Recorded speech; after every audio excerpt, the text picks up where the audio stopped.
إن الحمد لله نحمده ونستعينه ونستغفره ونعوذ بالله من شرور أنفسنا ومن سيئات أعمالنا من يهده الله فلا مضل له ومن يضلل فلا هادي له وأشهد أن لا إله إلا الله وحده لا شريك له وأشهد أن محمدا عبده ورسوله Amma ba'du, kaum muslimin, bapak-bapak dan ibu-ibu sekalian, jamaah Masjid Asy-Syuhada, jamaah kajian Ahad pagi, yang mudah-mudahan Allah Subhanahu wa taala senantiasa memberikan taufik dan juga hidayahnya kepada kita, setelah senantiasa memberikan kesehatan dan kesempatan untuk bisa senantiasa mentaati Allah Subhanahu wa taala. Di antaranya adalah dengan duduk di dalam majlis ilmu. Sungguh bahwa nikmat aman, nikmat sehat, nikmat kesempatan itu adalah merupakan kenikmatan yang besar yang patut kita syukuri, sehingga kita bisa senantiasa dekat dengan Allah Subhanahu wa taala. Kemudian selanjutnya para jamaah rahimani wa rahimakumullah, insyaallah taala kita masih dalam pembahasan tentang akidah Islam, prinsip-prinsip dasar yang harus kita ketahui di dalam akidah Islam, yang mana kita melanjutkan pertemuan sebelumnya yang masih ada kaitannya dengan iman kepada takdir. Iman kepada takdir yang baik ataupun yang buruk yang Allah tetapkan untuk hambanya, di mana sekilas kita ulangi, takdir adalah merupakan salah satu rukun. Iman kepada takdir adalah merupakan salah satu rukun di antara rukun-rukun iman yang wajib diimani oleh seorang hamba, yang mana barang siapa yang tidak mengimaninya berarti dia sama halnya tidak mengimani rukun iman semuanya. Dan takdir adalah merupakan takdir Allah Subhanahu wa taala terhadap seluruh apa yang ada dari makhluk Allah Subhanahu wa taala.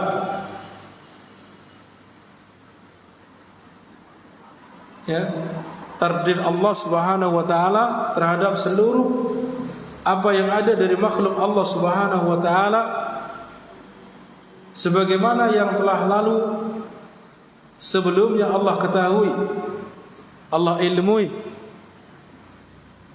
berdasarkan hikmah Allah Subhanahu wa taala. Dan sudah kita sampaikan tentang 4 kandungan yang merupakan konsekuensi daripada iman kepada takdir Allah Subhanahu wa taala. Yang pertama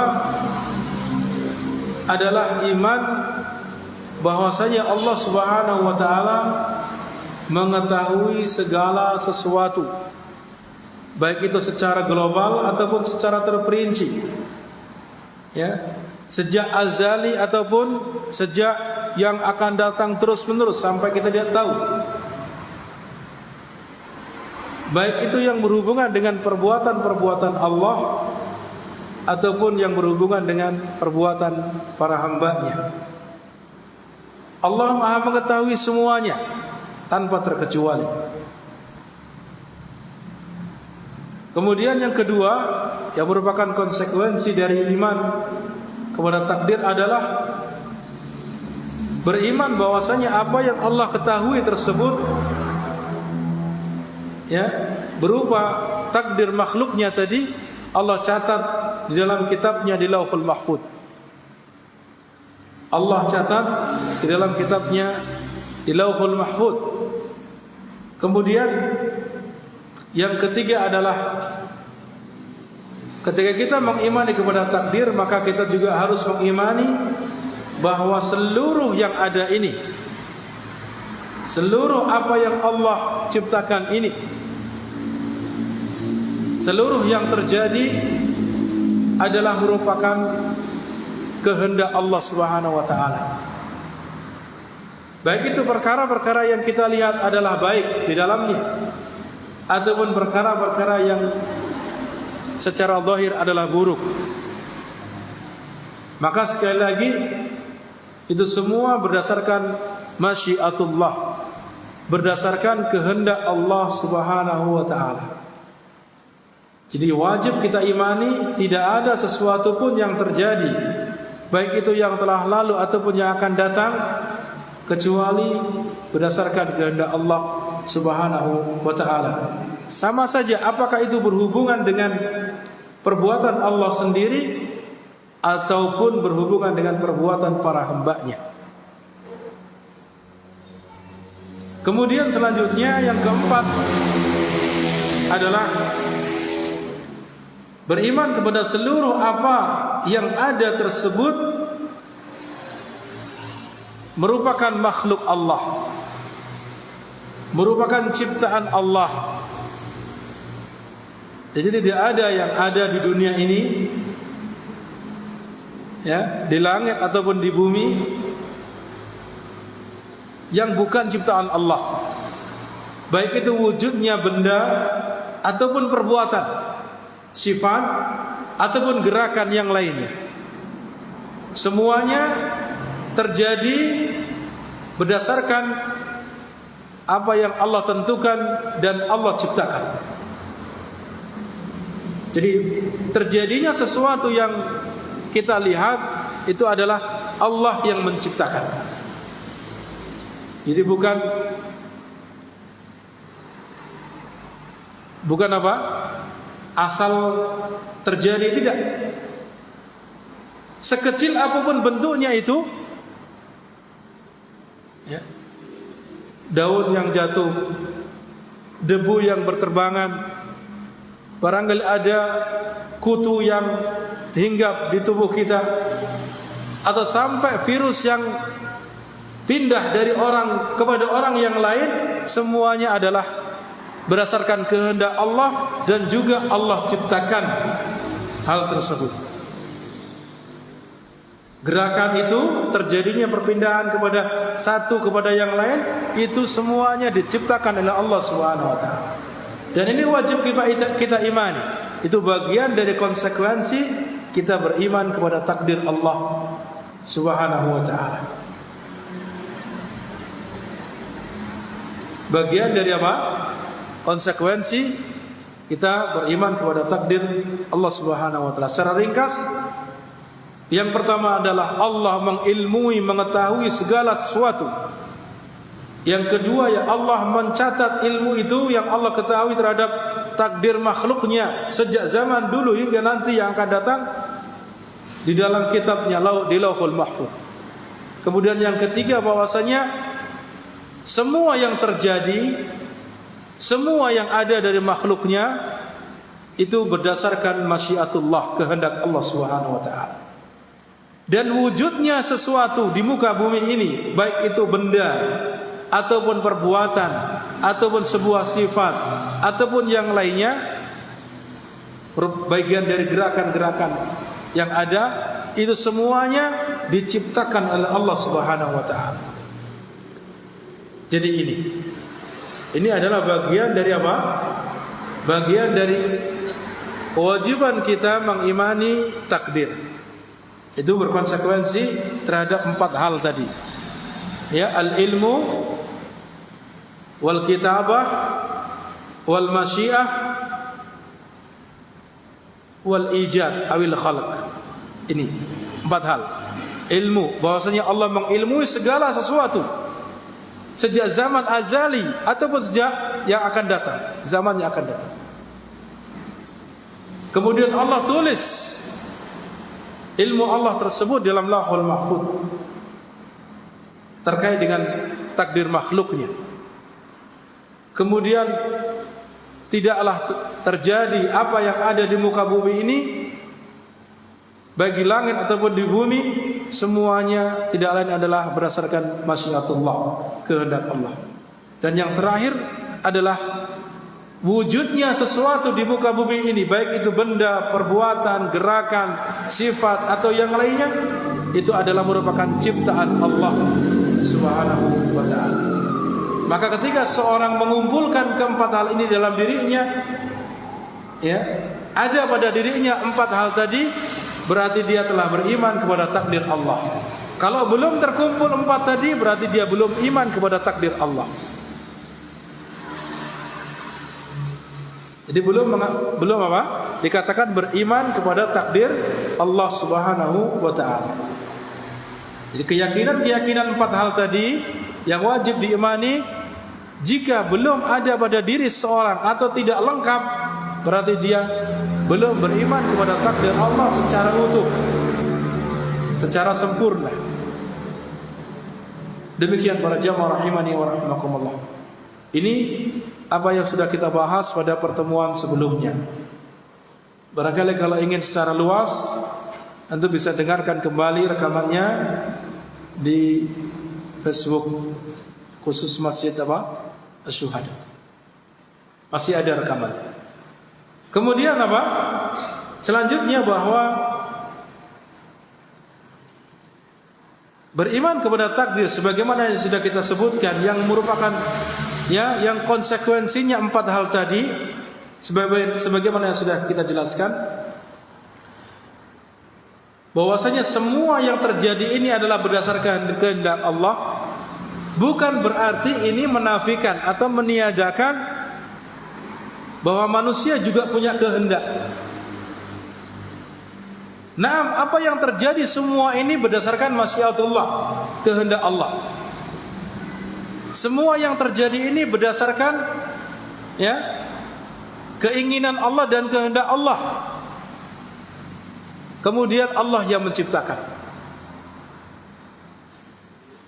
Walaupun demikian, bukan berarti manusia seperti wayang kulit. Tahu wayang kulit? Patung yang hanya digerakkan ke sana kemari oleh yang menggerakkan. Kalau antum barangkali melihat wayang kulit, ya, itu kan wayang kulit, ya namanya wayang kulit kan, gitu kan? Tidak bisa bergerak kecuali ada yang menggerakkan.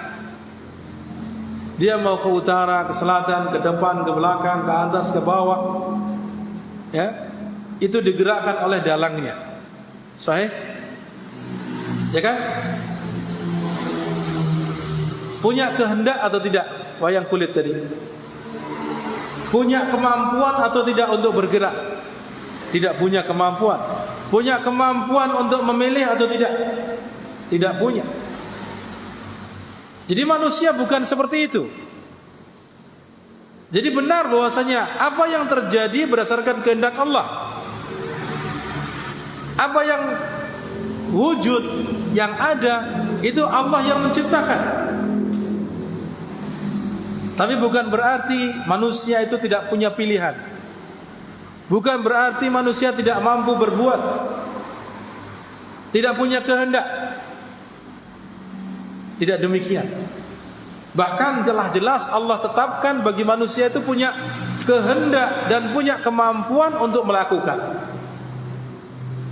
Ini sebagiannya sudah kita jelaskan pada pertemuan sebelumnya. Di antaranya ada dalil-dalil di mana dalam Al-Quran menyebutkan manusia itu punya kehendak, ya, punya kemampuan. Di mana Allah Subhanahu wa taala berfirman, "Faman syaa'a attakhadha ila rabbih ma'aba." Ini kaitannya dengan ketaatan. Ya. Barang siapa yang menginginkan atau menghendaki selamat, maka dia mengambil jalan yang lurus. Mengambil jalan kepada Allah Subhanahu wa taala, tentunya jalan yang lurus. Berarti di sini ketika ada petunjuk, berupa kebaikan, kebenaran yang ini mengarah kepada keselamatan. Ini jalan kepada Allah Subhanahu wa taala. Manusia diberikan kesempatan memilih. Kalau kamu ingin selamat, ya ikuti jalan kebenaran itu, jalan menuju Allah itu. Ini pilihan. Manusia ada kehendak. Kalau tidak ingin selamat, ya silakan ambil jalan yang lain selain jalan Allah. Begitu. Ini berarti manusia ada kehendak. Apakah ada kemampuan melakukan? Ada. Allah berikan manusia kemampuan untuk melakukan. Allah Subhanahu wa taala berfirman, "Fattaqullaha mastata'tum." Bertakwalah kalian kepada Allah sesuai kemampuan kalian. Berarti Allah berikan kemampuan. Sebatas apa yang dia mampu, maka sebatas itu pula lah Allah tuntut dia untuk mentaati Allah Subhanahu wa taala. Sampai ya sekuat apa dia mampu, maka lakukan itu. Berarti di sini Allah berikan kepada manusia kemampuan untuk melakukan. Demikian pula dalam ayat yang lain, la yukallifullahu nafsan illa wus'aha. Tidaklah Allah membebani kepada seseorang itu kecuali yang dia mampu. Berarti manusia punya kemampuan? Punya kemampuan untuk melakukan. Ya. Tadi kalau dia menghendaki melakukan jalan kebaikan, jalan menuju Allah, kemudian dia mampu melakukannya. Dia tahu ini jalannya jalan yang baik, jalan lurus, jalan kebenaran, jalan menuju Allah, jalan menuju kebahagiaan, tapi dia tidak ambil. Ini namanya dia menghendaki memilih jalan lain. Padahal dia mampu melakukan secara fisik, ya, secara kesempatan, kesehatan, dia mampu melakukan. Akan tapi dia tidak mengambil jalan itu. Ya. Ini dia punya kemampuan, tapi dia tidak melakukannya. Maka laha ma kasabat wa 'alaiha maktasabat. Dia akan mendapatkan apa yang dia usahakan berupa kebaikan, dan dia akan mendapatkan balasan dari apa yang dia lakukan berupa keburukan. Laha ma kasabat wa 'alaiha maktasabat. Kalau dia memilih jalan kebaikan, jalan menuju Allah, kemudian dia lakukan, maka pahalanya akan dia dapatkan. Kalau dia memilih jalan selain jalan kebaikan, ya, kemudian dia lakukan karena dia memang mampu, Allah biarkan dia, Allah ciptakan sesuai dengan keinginannya, maka wa 'alaiha maktasabat, dia akan mendapatkan akibatnya. Dia akan mendapatkan apa? Akibat dari pilihannya dan perbuatannya. Begitu. Dan ini adalah dibahas dalam masalah takdir. Sehingga di sini menunjukkan manusia itu tidak seperti tadi wayang kulit, hanya bisa bergerak, berjalan atau ya kesana kemari, dan dia tidak bisa berbuat apa-apa. Manusia tidak demikian. Manusia diberi kesempatan untuk berkehendak dan melakukan. Akan tapi tadi dia tidak bisa berbuat. Kehendaknya tidak bisa terwujud kecuali jika Allah menghendaki. Ya, kecuali jika Allah menghendaki. Keinginannya untuk melakukan ibadah tidak akan terwujud kecuali Allah menghendaki. Banyak orang ingin sholat jamaah, tapi barangkali terhalang. Ada keinginan, ada kehendak, ada kemampuan, fisik mampu, bisa berjalan menuju tempat ibadah. Barangkali di situ masjidnya ditutup, tidak bisa melaksanakan sholat Jumat, tidak bisa melaksanakan sholat jamaah, karena barangkali mengikuti aturan pandemi, PKM dan seterusnya. Apakah terwujud kehendaknya padahal dia mampu melakukan? Tidak terwujud. Berarti ini apa? Kehendak yang kita inginkan Sedangkan kita mampu melakukan, tidak akan terwujud jika Allah menghendaki. Tidak akan terwujud jika Allah tidak menghendaki terjadi. Demikian pula urusannya dunia. Jika urusannya dunia, dulu ini pernah kita contohkan juga. Ya, barangkali kita ada air minum di depan kita. Ada keinginan untuk minum, ya kan? Ada keinginan untuk minum ini. Ada kemauan, ada kemampuan untuk melakukannya. Akan tapi apa? Akan tapi Allah barangkali tidak menghendaki terjadi. Barangkali kemudian kakinya tidak sengaja menendang gelas tersebut, tumpah. Jadi minum? Tidak jadi minum. Atau barangkali tahu anaknya minta, saya minum bi ya. Akhirnya diminum anaknya. Jadi bapaknya minum, padahal tadi sudah ada kemauan, kehendak, dan juga sebenarnya ada kemampuan. Ini menunjukkan apa? Menunjukkan bahwa apa yang dikehendaki manusia belum tentu bisa terjadi. Padahal dia mampu, tapi kehendak Allah berbicara lain. Karena memang kehendak manusia tidak akan terwujud kecuali Allah menghendaki. Ya, walaupun dia mampu melakukannya, tapi Allah tidak menghendaki hal itu terjadi. Sehingga tidak Allah ciptakan, sehingga tidak terwujud. Dan ini rahasia takdir Allah Subhanahu wa taala, di mana manusia punya kehendak tapi tidak bisa terwujud kecuali jika Allah menghendaki. Nah, kemudian itu tadi kaitannya dengan apa-apa yang disebutkan di dalam Al-Quran sebagiannya. Nah, kalau kita lihat realita seperti yang sudah kita jelaskan tadi, contohkan tadi masalah minum, ya, dan seterusnya. Ditegaskan lagi, adapun realita bahwasanya fa inna kulla insanin ya'lam anna lahu masyiah wa qudrah. Manusia itu sebenarnya tahu dirinya punya kehendak dan punya kemampuan. Tahu manusia itu punya kehendak dan punya kemampuan yang dengan keduanya dia melakukan sesuatu. Demikian pula dengan keduanya dia meninggalkan sesuatu. Ya. Maka dia bisa membedakan mana perbuatan yang terjadi berdasarkan keinginannya dan perbuatan yang terjadi bukan berdasarkan keinginannya. Ya. Apa yang terjadi pada diri kita? Sesuatu yang terjadi pada diri kita itu bisa dua hal. Ya. Berdasarkan karena kehendak dan kemampuan kita, ada yang di luar kehendak dan kemampuan kita. Contohnya apa? Kalau seseorang berjalan menuju masjid, berjalan menuju toko, berjalan menuju pasar, menuju kantor, tempat kerja, dan seterusnya, ini berdasarkan kehendaknya atau dia sambil mimpi jalan gitu? Berdasarkan kehendak dia atau tidak? Dia, kehendak dia, berdasarkan kehendaknya dan kemampuan yang dia miliki.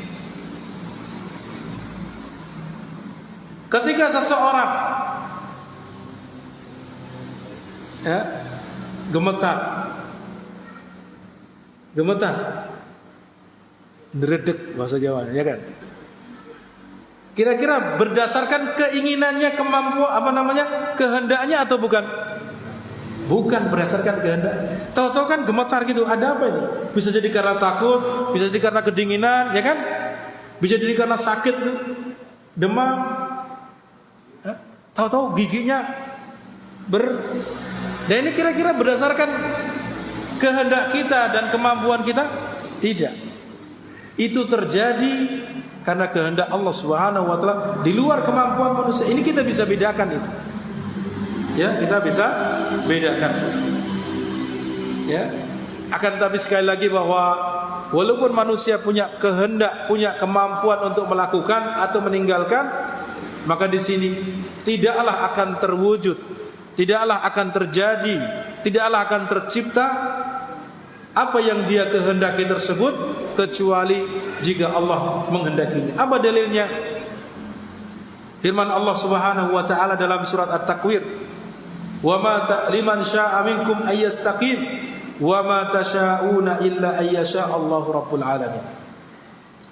Ditegaskan di sini bahwasanya bagi siapa yang menghendaki untuk mencari jalan yang lurus, maka dia bisa mencari jalan yang lurus. Akan tapi apa? Akan tapi apa yang kalian kehendaki tidak akan terwujud kecuali Allah menghendakinya. Ya, apa yang kalian kehendaki tidak akan terwujud kecuali jika Allah menghendakinya. Wa ma tasyaun illa ayyasha Allah. Illa ayyasha Allahu rabbul alamin. Baik. Kemudian selanjutnya para jamaah rahimani wa rahimakumullah. Di antara alasan yang lain, kenapa manusia punya kehendak tapi tidak terwujud kecuali jika Allah menghendaki? Ya karena kita itu milik Allah. Ya kan? Kita itu semua hamba Allah. Semua yang ada di muka bumi ini, di langit dan seluruhnya itu makhluk Allah. Kepunyaan Allah, ciptaan Allah.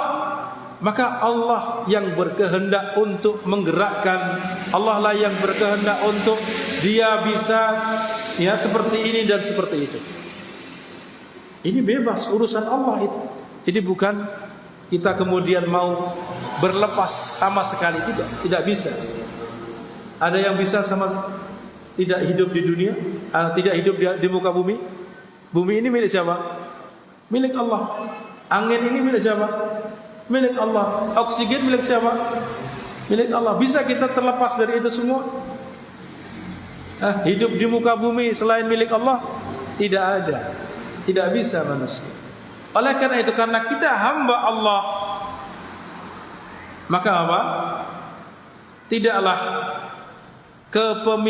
milik sesuatu kecuali yang bisa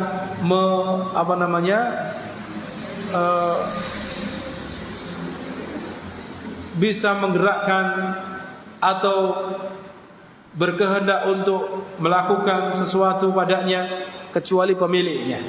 Antum punya sepeda motor, kira-kira yang berhak untuk mengoperasikan sepeda motor itu siapa? Pemiliknya. Ya kan? Punya HP, bebas setiap orang pakai?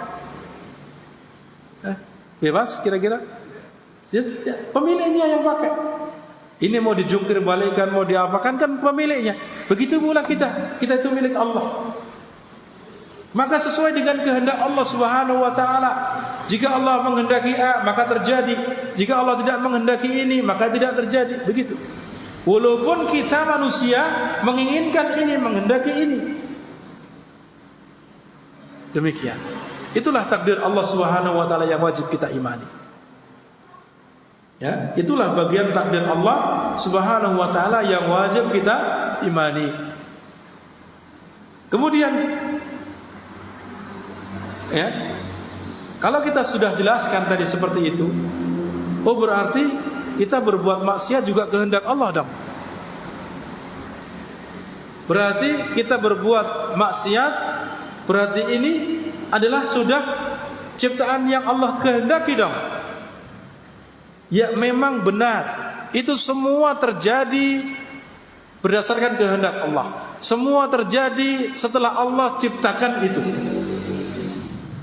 Tapi tidak dibolehkan seseorang itu ketika dia berbuat maksiat lalu berhujah, lalu berdalih, oh ini kan sudah takdir Allah, ini sudah takdir Allah bagi saya. Apakah boleh begini? Nah di sini tidak dibolehkan seorang manusia ketika dia melakukan kemaksiatan lalu berdalih, berhujah, saya melakukan ini kan berdasarkan takdir Allah. Ini tidak dibolehkan. Ya, sekali lagi itu tidak dibolehkan. Kenapa? Karena tadi Allah sudah tunjukkan jalannya. Allah sudah utus para rasul yang kita diberikan kehendak untuk memilih. Tahu ini jalan lurus, kalau mengambilnya selamat. Tahu ini jalan buruk, kalau mengambilnya maka tidak selamat. Nah, kalau dia memilih jalan keburukan berupa kemaksiatan, ya, maka tidak boleh kemudian dia berhujah bahwasanya ini takdir Allah, tidak boleh. Tidak boleh kemudian dia berhujah ini takdir Allah. Karena itu pilihan dia sendiri. Allah wujudkan, Allah jadikan itu terjadi karena pilihan dia. Karena pilihan dia. Allah izinkan untuk terjadi. Sehingga Allah menghendaki itu terjadi. Kemudian Allah ciptakan kemaksiatannya. Begitu. Itu berdasarkan keinginan dia, pilihan dia. Maka kemudian Allah Subhanahu wa taala azab nanti. Allah balas keburukannya dengan keburukan. Ya. Jadi sekali lagi bahwasanya tidak boleh seorang hamba itu ketika dia berbuat maksiat atau meninggalkan perintah Allah lalu berhujah ini takdir saya. Ini adalah takdir Allah kepada saya. Itu tidak dibolehkan. Ya, di antara alasannya di sini para ulama atau di antara dalam kitab ini disebutkan ada 7 alasan. Ada 7 alasan mengapa kita tidak dibolehkan. Ya. 7 sisi alasan kenapa kita tidak dibolehkan berhujah, berdalih dengan takdir Allah ketika kita berbuat maksiat atau meninggalkan kewajiban, meninggalkan perintah. Yang pertama disebutkan diantaranya adalah ini sudah ditegaskan dalam Al-Quran, di mana orang-orang dulu mereka disiksa oleh Allah, ya, mereka berbuat syirik, mereka mengharamkan apa yang Allah halalkan. Kemudian Allah azab mereka.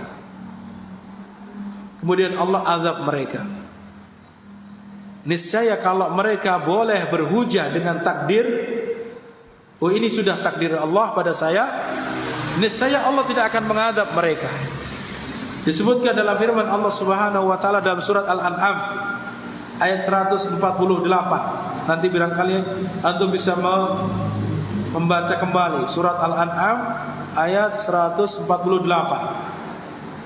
Allah taala berfirman, sayaqulul ladzina asyraku,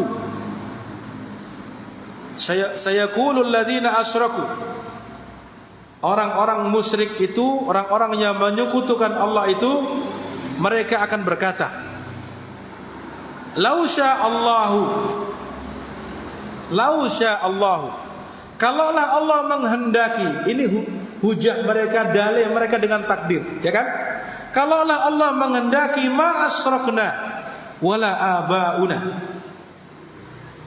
Kalau Allah menghendaki, niscaya kami tidak berbuat syirik dan juga bapak-bapak kami tidak berbuat syirik. Ini dalih mereka. Artinya mereka berhujah dengan apa? Takdir. Oh, ini sudah takdir Allah kepada kami begini. Kalau Allah menghendaki, niscaya kami tidak apa? Berbuat syirik, tidak berbuat menyekutukan Allah. Wala harramna min syai'. Tidak pula kami mengharamkan sesuatu yang Allah halalkan. Ini mereka berhujah dengan takdir. Wa kadzalika kadzdzabal ladzina min qablihim. Demikian pula orang-orang yang mendustakan, ya, mendustakan Allah dan Rasulnya dari orang-orang sebelum mereka. Mereka berhujah sama. Akan tapi apa? Hatta dzaku ba'sana, sampai mereka mendapatkan azab dari kami. Ya, sampai mereka mendapatkan apa? Azab dari kami. Ini menunjukkan apa? Menunjukkan mereka diazab oleh Allah walaupun mereka berhujah dengan takdir. Kalau Allah berkehendak begini, maka kami tidak melakukan ini. Kan ini hujahnya, dalihnya begitu. Kalaulah berdalih dengan ini takdir Allah, niscaya mereka tidak akan diazab oleh Allah. Sehingga di sini menunjukkan ketika seseorang berbuat syirik, ketika seseorang berbuat maksiat kepada Allah, lalu berdalih dengan ini takdir Allah, ini tetap saja tidak diterima oleh Allah. Tidak diterima oleh Allah Subhanahu wa taala dalihnya tadi, alasannya tadi. Maka dia tetap akan diazab karena perbuatan syiriknya, karena perbuatan maksiatnya. Ini menunjukkan tidak boleh seseorang itu kemudian berdalih ini takdir Allah kepada saya. Kaitannya dengan perbuatan maksiat atau perbuatan syirik kepada Allah Subhanahu wa taala, demikian pula meninggalkan ketaatan. Yang kedua, ya, disebutkan bahwa Allah telah mengutus para rasul. Tujuannya supaya mereka tidak lagi bisa beralasan. Manusia tidak lagi bisa beralasan kalau sudah diturunkan atau diutus kepada mereka rasul. Ya, disebutkan dalam firman Allah Subhanahu wa taala dalam surat An-Nisa ayat 165. An-Nisa 165. Rusulan mubashirina wa mundhirina li'alla yakuna lin-nasi 'ala Allahi hujjatun ba'da ar-rusul wa kana Allahu 'azizan hakima. Para rasul itu yang diutus oleh Allah Subhanahu wa taala, para rasul yang diutus oleh Allah Subhanahu wa taala, mereka di antara tugasnya adalah mubasyirina wa mundhirin, memberikan kabar gembira dan memberikan peringatan.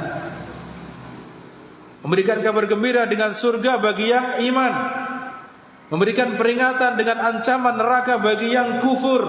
Begitu. Tujuannya apa?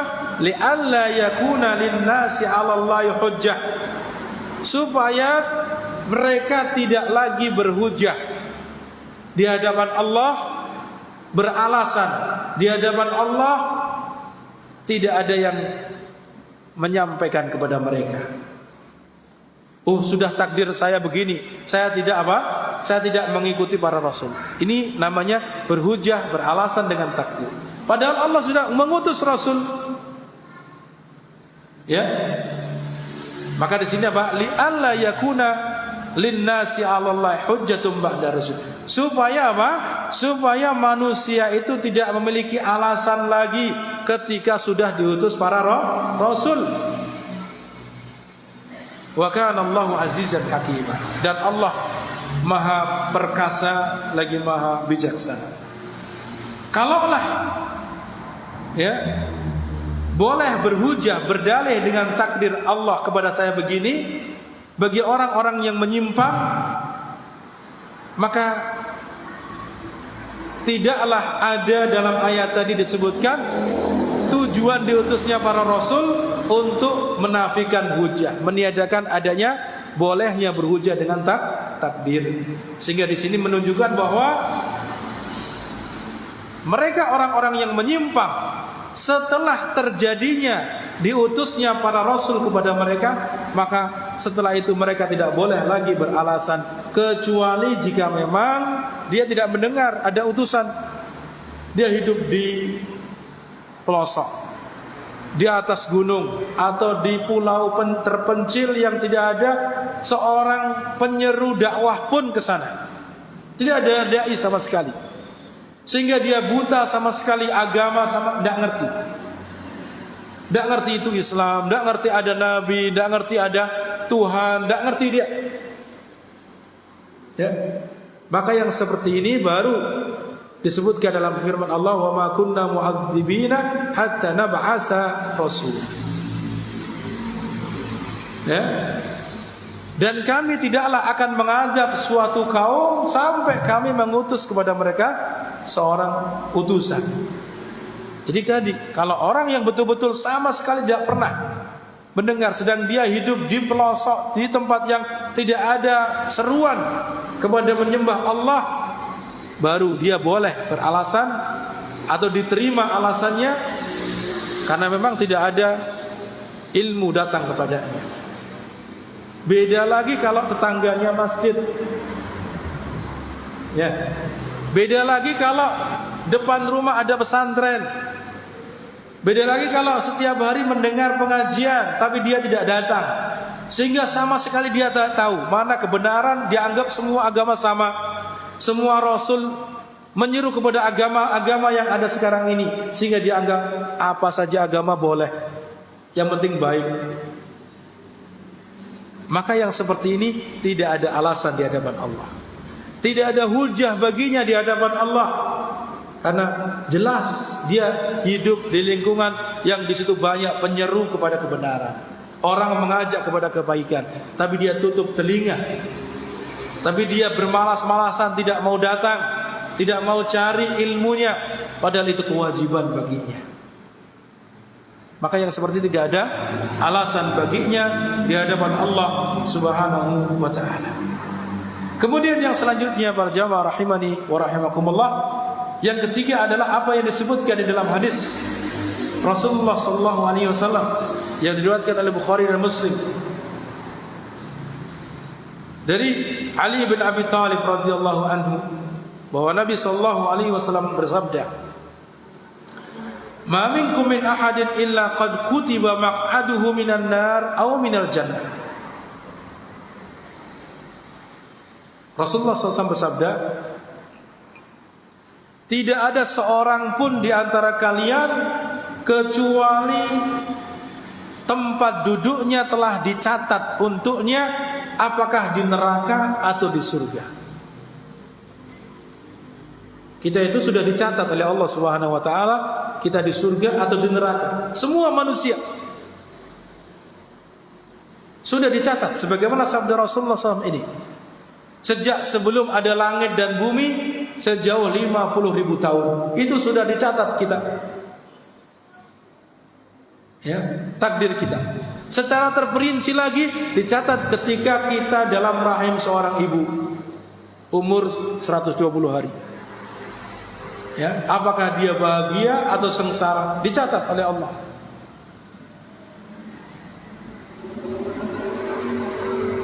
Jadi telah dicatat oleh Allah Subhanahu wa taala tempat duduknya di mana, di dalam surga atau neraka. Lalu para sahabat-sahabat bertanya. Di antaranya mengatakan, faqala rajulun minal qaum, ada seorang laki-laki dari suatu kaum berkata kepada Rasulullah, "Alla nattaqil ya Rasulullah." Kalau begitu kita sudah tadi dikatakan sudah ditakdirkan atau sudah dicatat ini neraka, ini surga. Kalau begitu kita tawakal saja. Sudah sesuai dengan apa yang dicatat. Berarti tidak ada usaha, tidak ada melakukan apa-apa, sudah sesuai dengan yang dicatat saja. Maka apa jawaban Rasulullah SAW? Qala la i'malu fa kullun muyassarun. Tsumma qara'a fa amma man a'ta wattaqa wa saddaqa bil husna ila akhir ayat. Kemudian dalam lafaz yang disebutkan dalam hadis Muslim, fa kullun muyassarun lima khuliqa lahu. Bagaimana apa yang diucapkan oleh Rasulullah tadi kepada sahabat tadi? Yang mengatakan, oh, kalau begitu kita sudah pasrah bongkoan saja, begitu maksudnya. Ya, ala nattaqil ya Rasulullah, itu maksudnya, ya kalau begitu sudah kita pasrah bongkoan sajalah. Sesuai dengan catatan Allah, tanpa usaha, tanpa melakukan perbuatan apa-apa. Maka Rasulullah mengatakan apa? La, tidak demikian maksudnya. Tapi apa? I'malu fa kullun muyassarun. Dalam lafaz Muslim disebutkan fa kullun muyassarun lima khuliqa lahu. Berbuatlah kalian, beramallah kalian, karena apa? Setiap masing-masing itu akan dimudahkan terhadap apa dia diciptakan. Kita diciptakan oleh Allah, kemudian ditakdirkan nanti tercatat di dalam neraka atau di dalam surga.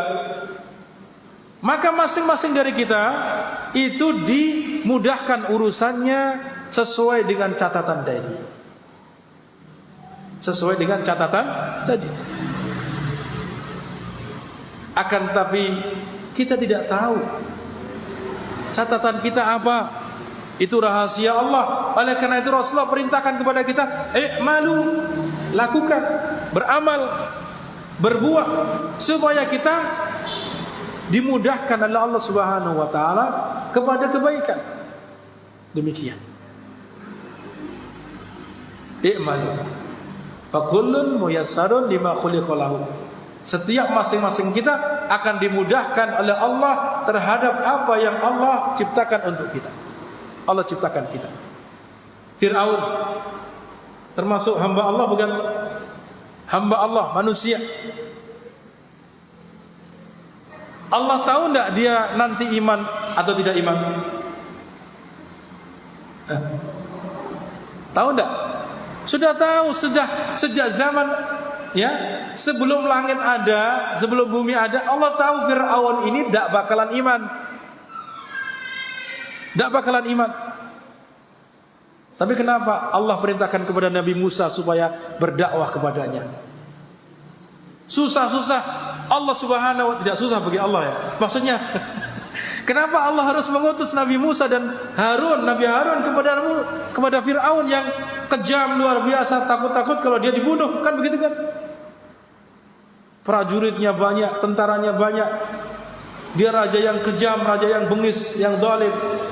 Tapi tetap saja Allah perintahkan kepada Nabi Musa untuk mendakwahi Fir'aun. Nabi Musa tahu kalau Fir'aun tidak akan beriman? Tahu atau tidak? Tidak tahu, itu rahasia Allah. Akan tapi di sini i'malu tadi Allah perintahkan ke Nabi Musa. Ya. Allah perintahkan ke Nabi Musa untuk berdakwah, tetap melakukan. Bahkan dakwahnya dengan cara lemah lembut. Dengan cara lemah lembut. Wa qul lahu qawlan layyina aw karima. Ya. Allah perintahkan kepada Nabi Musa supaya berdakwah ketika berbicara dengan Fir'aun dengan bahasa yang lembut, padahal Fir'aun bengis. Ini sebab-sebab supaya barangkali la'allahu, ya, barangkali Fir'aun apa? Kemudian kembali dan ingat. Yatadzakkaru aw yakhsha. Kembali apa? Ingat dan kemudian takut. Ini. Jadi Allah berikan harapan kepada Nabi Musa ketika menyeru kepada Fir'aun supaya dia mengikuti, beriman kepada Allah dan Rasulnya, menyembah hanya kepada Allah saja. Padahal Allah tahu Fir'aun tidak bakalan iman. Tapi tetap saja apa? Tetap saja Fir'aun, Allah memerintahkan kepada Nabi Musa untuk berdakwah kepadanya. Untuk berdakwah kepadanya. Yang kemudian Allah Subhanahu wa taala tenggelamkan akhirnya, ya, ke dalam lautan. Dalam keadaan tidak beriman kepada Allah Subhanahu wa taala. Jadi demikian. Kita tidak tahu takdir kita. Apakah catatan amal kita di dalam surga atau neraka, tidak tahu. Oleh karena itu Rasulullah perintahkan kepada kita, i'malu fa kullun muyassarun. Lakukan, beramallah, berbuatlah, masing-masing akan dimudahkan urusannya oleh Allah Subhanahu wa taala. Ya, oleh karena itu para jamaah rahimani wa rahimakumullah, ketika kita tidak tahu catatan amal bagi kita, kemudian Allah utus kepada kita seorang rasul, Allah turunkan kepada kitab Allah berupa Al-Quran. Kemudian para ulama telah menjelaskan kepada kita melalui kitab-kitab mereka. Kemudian disampaikan oleh para ustadz, para mubalik, para kiai, dan seterusnya.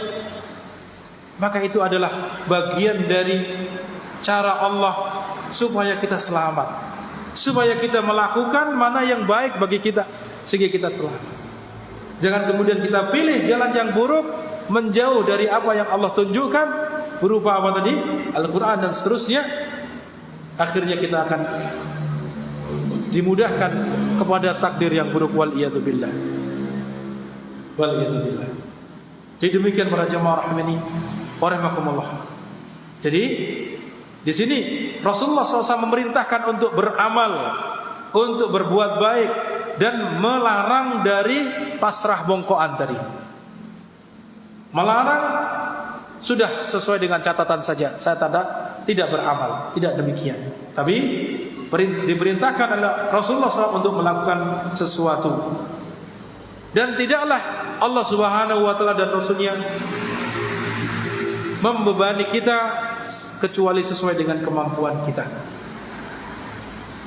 Ya. Kemudian apa?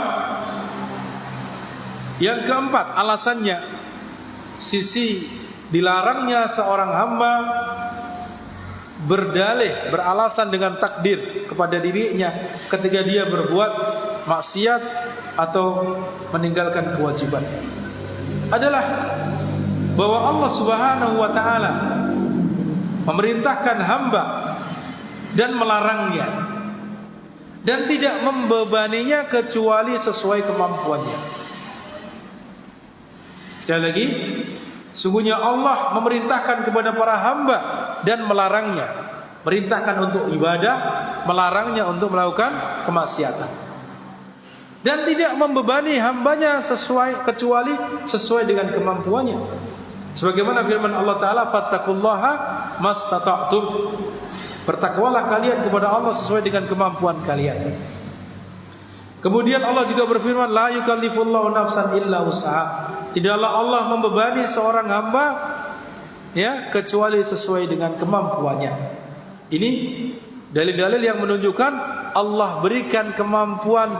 Allah tidak membebani hambanya kecuali sesuai dengan kemampuan yang dia miliki. Berarti seluruh perintah Allah itu sudah diukur. Seluruh perintah Allah sudah diukur sesuai kemampuan yang Allah perintahkan, sesuai ukuran kita manusia. Dulu sholat pertama kali disyariatkan berapa? 50 kali, ya kan? Kemudian Nabi kita Muhammad SAW kembali disebutkan dalam hadis yang panjang, sampai kemudian didiskon 5 kali. Nah ini sampai didiskonnya 5 kali tidak turun lagi, itu sudah diukur sesuai dengan kemampuan kita. Allah sudah maha mengetahui kemampuan kita, sampai di situ ukurannya. Demikian.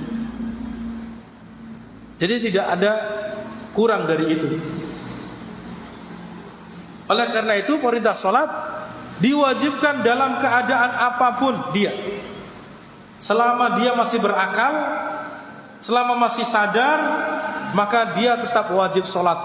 Entah itu dia sakit, tidak bisa bergerak, entah itu hanya bisa berkedip saja tapi dia masih berakal, masih bisa memahami, maka wajib salat, tapi dengan sesuai kemampuannya. Kalau tidak mampu berdiri ya dengan duduk. Kalau tidak mampu duduk ya dengan berbaring, ya miring. Kalau tidak bisa miring, terlentang. Ya, kalau tidak bisa terlentang, tidak bisa bergerak dengan gerakan, maka dengan isyarat mata atau tangan, dengan kepala. Ya. Kecuali sudah tidak berakal, tidak lagi faham terhadap sesuatu, maka tidak lagi ada beban syariat. Ini tentang perintah salat. Jadi Allah berikan perintah kepada hambanya sesuai dengan kemampuan mereka. Sesuai dengan kemampuan mereka, dan tidak membebani lebih dari itu. Walau kana al-'abdu mujbaran 'alal fi'li lakana mukallafan bima la yastati'ul khullas minhu. Kalaulah seorang hamba itu dipaksa untuk melakukan sesuatu yang dia tidak mampu, yang dia tidak mampu untuk menyelesaikannya, maka ini adalah bertentangan dengan apa yang disebutkan dalam ayat tadi. Dan ini adalah merupakan kebatilan. Walidzalika idza waqa'at minul ma'siyah bijahlin. Oleh karena itu, jika seseorang terjerumus ke dalam kemaksiatan karena tidak tahu, atau karena lupa, atau karena dipaksa, maka dia tidak berdosa. Maka dia tidak berdosa. Saya ulangi, bahwasanya Allah tidaklah memerintahkan kepada hambanya kecuali sesuai kemampuannya. Kalau Allah seorang terjerumus ke dalam kemaksiatan karena dia tidak tahu hukumnya, dan tidak ada kesempatan, tidak ada orang yang mengajarinya. Kemudian yang kedua, dia lupa. Yang ketiga, karena dipaksa. Bukan karena apa? Dipaksa, berpura-pura dipaksa, tapi betul-betul terpaksa. Dipaksa untuk minum khamr misalkan. Tangannya diikat, kakinya diikat, mulutnya dibuka, dimasukin. Nah, ini tidak bisa dia berbuat apa-apa. Ya, dimasukkan dengan selang ke dalam mulutnya. Ini dipaksa namanya begitu, bukan disuguhi. Ya, silakan. Baru ditakut-takuti. Kalau tidak mau nanti, kamu tidak saya temani. Begitu saja. Baru digertak begitu, kemudian dia apa? Minum. Ini belum terpaksa yang seperti ini. Ini kondisi masih bisa memilih. Kondisi masih bisa memilih, kabur, lari, sudah kan beres. Kalau diikat, dipaksa kan lain. Diikat, dimasukin, nah itu lain urusannya. Tapi kalau dia masih bebas, masih bisa pergi, masih bisa pilih, hanya mungkin diancam, kamu tidak saya temani, kamu saya keluarkan dari pekerjaan, nah, itu bukan terpaksa. Itu bukan terpaksa. Nah, jadi sekali lagi, Allah tidak membebani hambanya di atas kemampuannya, ya, yang tidak dia mampu. Kemudian selanjutnya para jamaah rahimani wa rahimakumullah, alasan yang kelima adalah bahwa takdir Allah Subhanahu wa taala itu rahasia yang Allah tutupi, yang tidak ada yang mengetahui kecuali setelah terjadi. Jadi takdir Allah tidak akan diketahui kecuali jika terjadi takdir tersebut.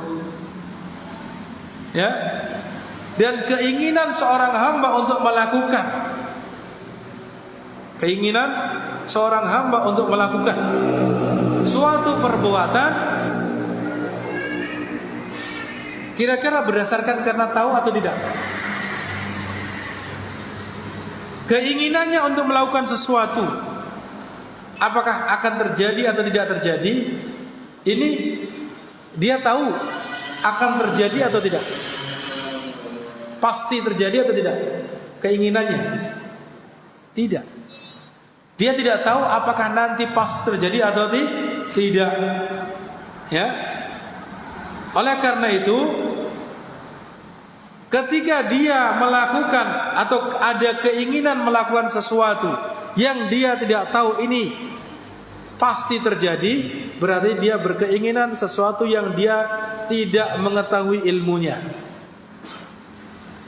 Ya, melakukan keinginan yang dia tidak mengetahui ilmunya, atau tidak mengetahui apakah ini bagian takdirnya atau tidak. Oleh karena itu, ketika dia beralasan dengan takdir akibat perbuatan maksiatnya, jelas dilarang. Ya, jelas dilarang. Ini diantara barangkali ya perkara-perkara yang menjadi alasan. Ya, menjadi alasan mengapa kita tidak diperbolehkan ya beralasan dengan tadi. Sebenarnya di sana ada beberapa alasan yang lain. Ya, maka ini cukup bagi saya mungkin barangkali untuk kita jelaskan dilarangnya seseorang beralasan apa? Beralasan dengan ini takdir Allah ketika dia berbuat maksiat ataupun meninggalkan kewajiban. Ya, demikian barangkali insyaallah taala yang akan datang masih ada kaitannya dengan thamarat, buah daripada iman kepada takdir Allah Subhanahu wa taala, yang mana insyaallah akan kita sampaikan di waktu yang akan datang biidznillah taala. Barangkali ada yang bertanya, kami silakan sebelum kita tutup. Silakan. Assalamualaikum.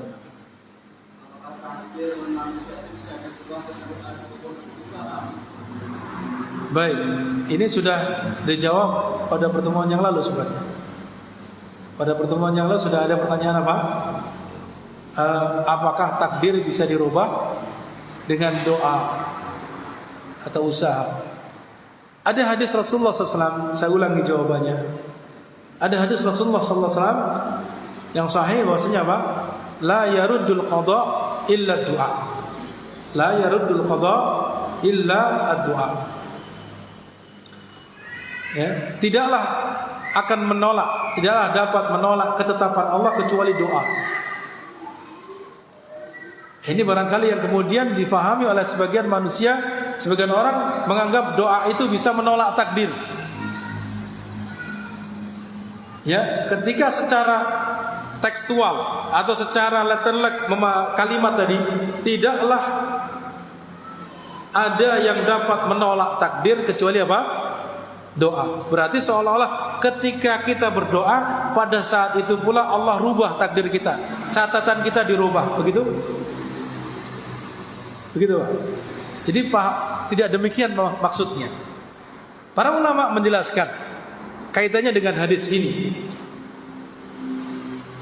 ya, bahwa doa kita itu juga bagian dari takdir.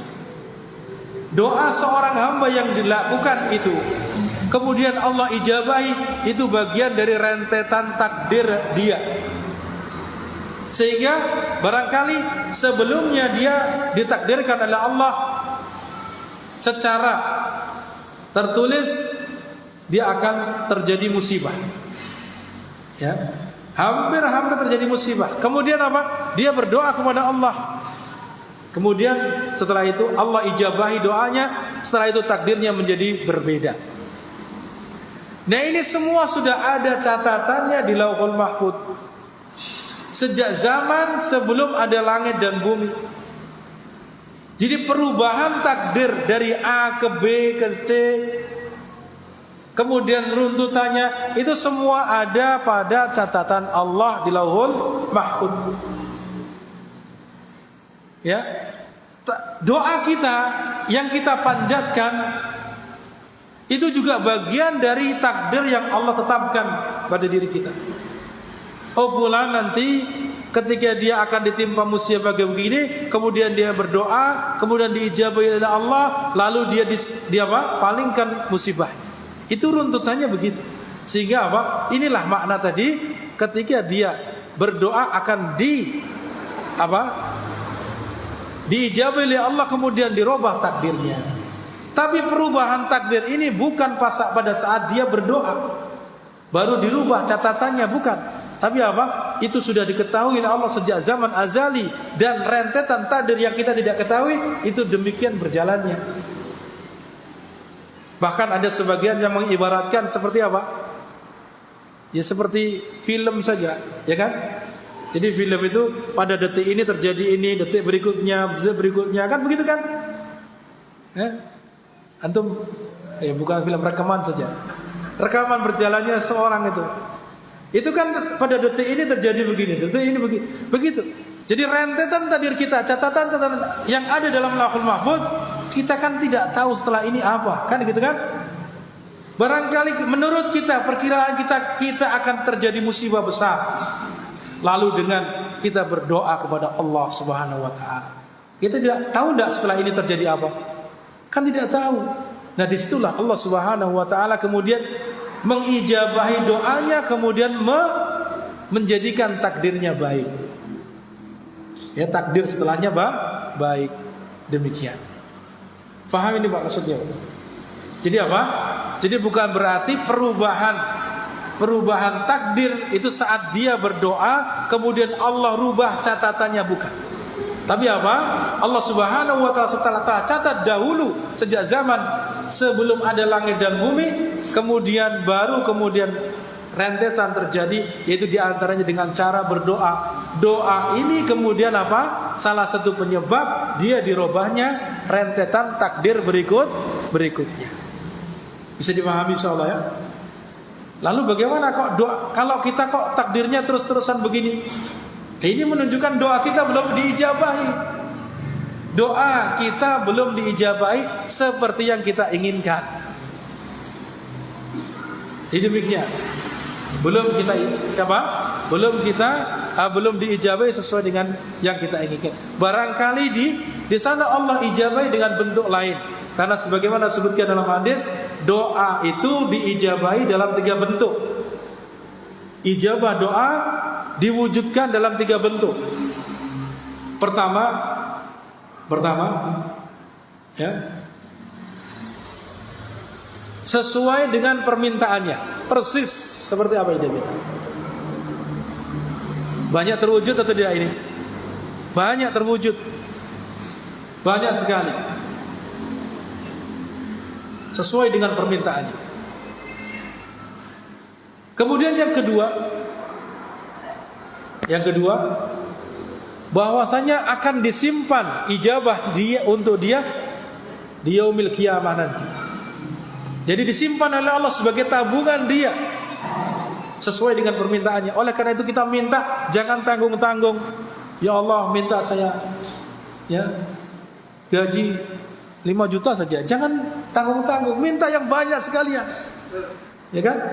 Barangkali ketika saat ini kita belum diberikan sesuai dengan permintaan kita, Allah simpan ijabahnya. Di yaumil qiyamah nanti Allah berikan rezeki Allah yang melimpah. Yang ketiga, Allah palingkan dia dari musibah yang serupa.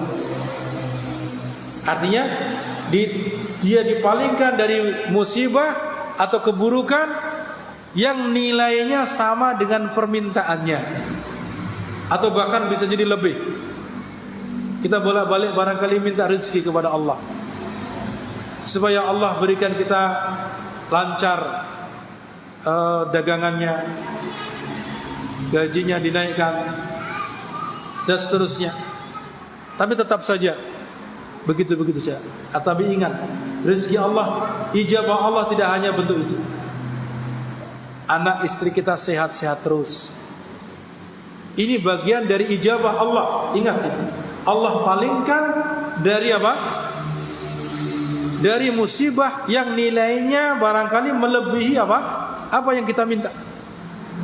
Barangkali kita lihat tetangga kita mungkin gajinya Masya Allah, dagangannya terus menerus, tapi setiap sepekan salah satu di antara anggota keluarganya ada yang sakit. Ini operasi ini besok begini, itu besok keluar uang lagi. Ini ya berbeda-beda rezeki. Jadi demikian. Sekali lagi apa? Jangan berputus asa dari berdoa. Jangan melemah dari berdoa. Perbanyak doa, minta kepada Allah Subhanahu wa taala, baik itu kebaikan akhirat ataupun kebaikan dunia. Dan perbanyaklah meminta kepada Allah untuk kebaikan akhirat. Karena akhirat adalah yang kekal abadi. Maka mintalah kepada Allah kebaikan akhirat yang banyak. Minta surga Allah, surga Firdaus, dimasukkan dalam surga Firdaus. Karena surga Allah, surga Firdaus adalah surga yang paling tinggi di bawah arsy Allah Subhanahu wa taala. Cukup ini? Satu lagi Pak ya.